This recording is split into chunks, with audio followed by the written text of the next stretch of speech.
Hello, curious humans. I'm popping on today to talk about something called traumatic aloneness.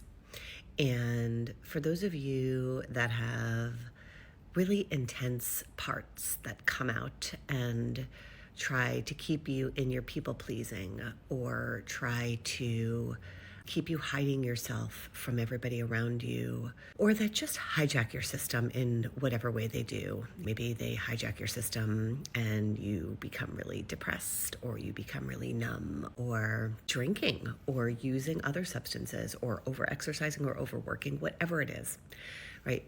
Our systems have a lot of ways of protecting us.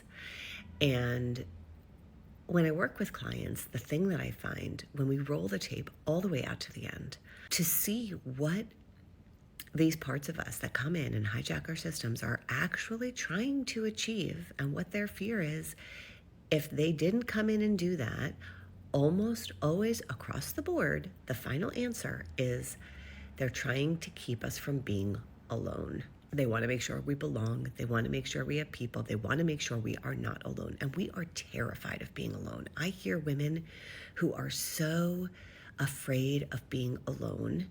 They're not happy in their marriages. Sometimes even the marriages are abusive. And they are so afraid of being alone, they will stay because they don't want to be alone.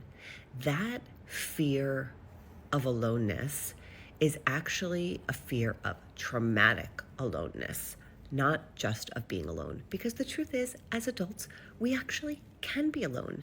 And not only can we be alone, but being alone sometimes is solitude, and it actually is joyous, and it brings spaciousness and really space for a lot of things, right? As adults, we can be alone.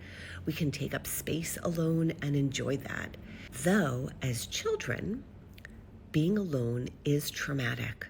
When you are left alone before you are ready to actually be alone, because we are not independent when we are born. We are dependent on our caregivers for everything, including emotional care.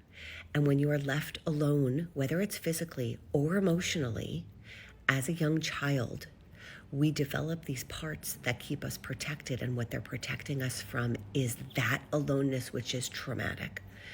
If you can separate out the aloneness from your childhood, from your aloneness in your adulthood.